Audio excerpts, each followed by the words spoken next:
নমস্কার বন্ধুরা, সবাইকে শুভ সন্ধ্যা। তো আজকে আমি নিয়ে নিয়েছি মিষ্টি আলু দিয়ে পুলি পিঠা বানাবো। তো এখানে মিষ্টি আলু সিদ্ধ করে নিয়েছি, যেটাকে বলে রাঙা আলু। এই যে মিষ্টি আলু। তো আমি পুলি পিঠা বানাবো, তার জন্য সবার আগে আমি নারকেলটা কন্ডা বানিয়ে নেব। তো আমি সবার আগে দিয়ে দিচ্ছি নারকেলটা কড়াইতে। একটুখানি কন্ডা বানিয়ে নেব, পুলি পিঠা বানাবো মিষ্টি আলু দিয়ে। এটা আমার শাশুড়ি মায়ের রেসিপি, আমার শাশুড়ি মা বানাতেন। তো তার মধ্যে দিয়ে দেবো চিনি। চিনি আমি পরে লাগলে দেবো আরও। এগুলোতে অনেক চিনি লাগবে। অনেক টাইমও লাগবে আমার। তো আপনারা সম্পূর্ণ ভিডিওটা দেখতে থাকুন, আমি পুরোটাই দেখাবো প্রসেসিংটা কেমন কেমন করে করছি। তো আমি সবার আগে নারকেলের পুরটা বানিয়ে নেব, আমাদের ভাষায় যেটাকে বলে কন্ডা। নারকেলের কন্ডাটা বানিয়ে নেব, তারপরে আপনাদেরকে দেখাচ্ছি। দেয় না শুধু এটা গন্ধটা দেখ। হ্যাঁ, খুব সুন্দর গন্ধ বেরিয়েছে গো। তো বন্ধুরা দেখুন, আমার নারকেলের পুরটা রেডি হয়ে গেছে। তো এবার গ্যাস করে দিলাম বন্ধ, আমি এটা ঠান্ডা করে নেব। ততক্ষণে আমি এখানে আলু, দেখুন আলুটাকে আমি সিদ্ধ করে নিয়েছি একটুখানি, মানে জল, অল্প জল দিয়ে শুকনো শুকনো করে ভাপে ভাপে সিদ্ধ করেছি। তো এটা আমি ম্যাশ করে নেব। তো বন্ধুরা দেখুন, আমার আলুটা ম্যাশ করা হয়ে গেছে সম্পূর্ণ। তো এবার আমি এটা ঢেলে নেব একটা থালায়। এই পিঠাটা বানাতে অনেক খাটুনি বন্ধুরা, কিন্তু আমার মেয়ে কালকে মিষ্টি আলু নিয়ে এসে বলছে, মা ঠাকুমার মতো পিঠা করে দাও আমাকে, আমি খাবো। তা কি বলবো, বাচ্চা মানুষ এনে দিয়েছে, করে দিই অল্প করে। এটা করতে অনেক টাইমও লাগে আর অনেক প্রসেসিংও অনেক। তো আমি এটা এখন মেখে নেব, অল্প অল্প ময়দা দিয়ে আটার মতো করে মেখে নেব। যতটা মানে যখন আটার মতো টাইট যতক্ষণ না হবে, ময়দা দিয়ে দিয়ে মেখে নেব। তো আপনারা দেখতে থাকুন। তো বন্ধুরা দেখুন, আমার ময়দা দিয়ে মাখা হয়ে গেছে। আমি এই বাটিটায় আধা বাটির একটু বেশি ময়দা নিয়েছিলাম, তো আমার এতটা ময়দা বেঁচে গেছে। তো আমি এবারে পিঠেগুলো গড়ে নেব অল্প অল্প করে দিয়ে। যেমন করে পুলি পিঠা গড়ে বন্ধুরা, সেরকম করে গড়ে নেব পিঠাগুলো এইভাবে।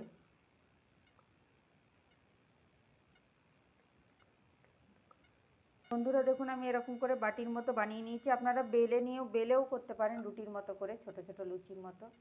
তো আমি নারকেলের পুরটা ভেতরে দিয়ে দেবো অল্প করে, দিয়ে আমি এবার মুখটা মুড়ে নেব। এইভাবে মুখটা মুড়ে নেব। এইভাবে সবগুলো করতে হবে। এইভাবেই আমি সবগুলো এক এক করে গড়ে নেব। তো দেখুন, আমার একটা গড়া হয়ে গেছে।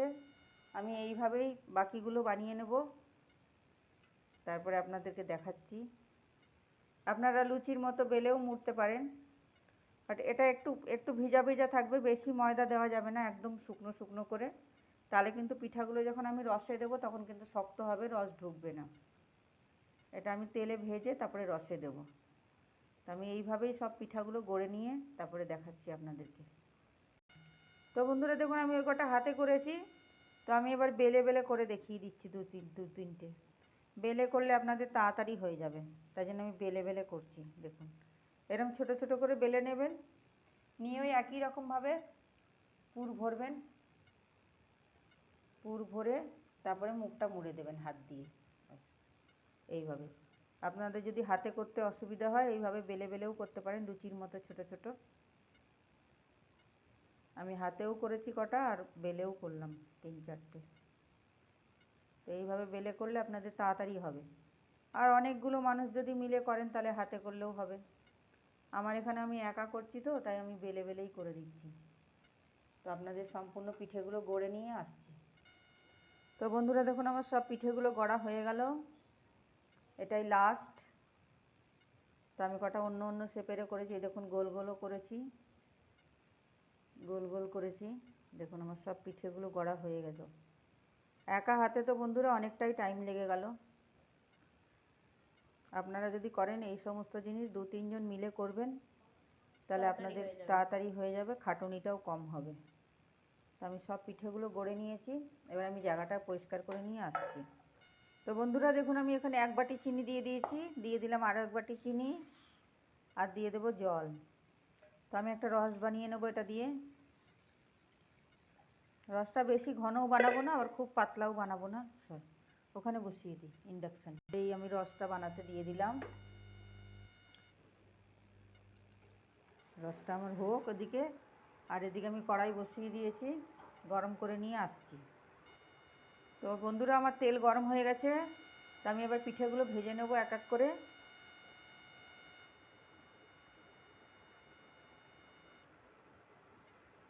অল্প অল্প দিয়ে দিয়ে ভাজবো, যাতে একটার গায়ে একটা না লাগে, যদি ভেঙে যায়।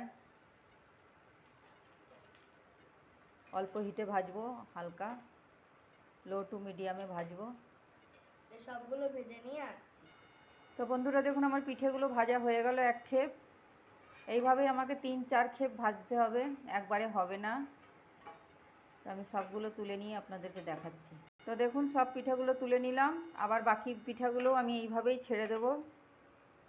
যে তো দেখুন, আবারও কিছু ছেড়ে দিলাম পিঠা, আবারও সবগুলো ভেজে নেব। তো বন্ধুরা দেখুন, আমার সব পিঠাগুলো ভাজা হয়ে গেল, তুলে নিচ্ছি এক এক করে। এবার আমি চিনির শিরায় দেবো, আমার চিনির শিরাটা ওদিকে হচ্ছে। আর তার মধ্যে দিয়ে দিয়েছি 2টো এলাচ চিনির শিরার মধ্যে থেতো করে। আপনারা চাইলে ভ্যানিলা এসেন্সও দিতে পারেন, তাতেও ভালো গন্ধ করে। যাদের কাছে না আছে তারা ইয়ে দিয়ে দেবেন, ভ্যানিলা এসেন্স। আর আমি তো এলাচ দিয়েছি, এলাচ অল্পই দিয়েছি, 2টোই দিয়েছি, কারণ আমার ছেলে একদম পছন্দ করে না এলাচের গন্ধ। যাদের কাছে ভ্যানিলা এসেন্স না থাকলে তারা এলাচ দিতে পারেন। এলাচটা অবশ্যই সবার বাড়িতেই হয়।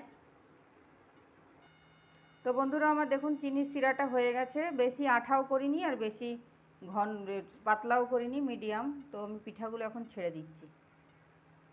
আমার অনেকটাই শিরা, আমি আবার পরে আধ বাটি চিনি আরও অ্যাড করেছি, আর জল অ্যাড করেছি।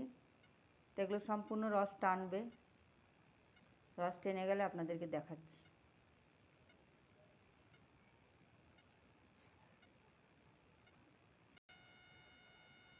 তো আমি দিয়ে দিলাম, আর বাকিগুলো তো এখন ধরছে না। বাকিগুলো এগুলো তুলে নিয়ে পরে আবার দেব। তো বন্ধুরা দেখুন, আমার পিঠেতে রস ঢুকে গেছে। আমি ফিরে এলাম আধা ঘন্টা পরে। দেখুন, আমার পিঠেতে পুরো রস সব টেনে নিয়েছে, অল্প অল্প উপর উপর আছে। আপনারা কিন্তু ময়দাটা অবশ্যই অল্প দেবেন, কারণ ময়দাটা বেশি দিলে কিন্তু রস ঢুকবে না, আর শক্ত শক্ত লাগবে খেতে। তো আমার নাতনি একটা খেয়ে দেখাচ্ছে। তো দেখুন, আমার নাতনি আপনাদেরকে খেয়ে দেখাচ্ছে। কেমন হয়েছে দোদন? খুব ভালো হয়েছে, একদম 1 নম্বর হয়েছে। তো বন্ধুদেরকে বলে দাও, আপনারাও এইভাবে বানিয়ে খাবেন। বন্ধুরা, আপনারাও এইভাবে বানিয়ে খাবেন, খুব ভালো লাগবে। আর আমার রান্নাটা যদি আপনাদের, পিঠা বানানোর রেসিপিটা যদি ভালো লেগে থাকে, একটা লাইক করে দেবেন, ফেসবুক পেজটাকে ফলো করে দেবেন। আমার রান্নাঘরের নাম হয়েছে, বলে দিন নামটা। ছায়া কিচেনেট। আর ইউটিউব থেকে দেখলে জাসমিন সেন্টার চ্যানেলটাকে সাবস্ক্রাইব করে দেবেন। আজকের মতো এইটুকুই বন্ধুরা, বাই।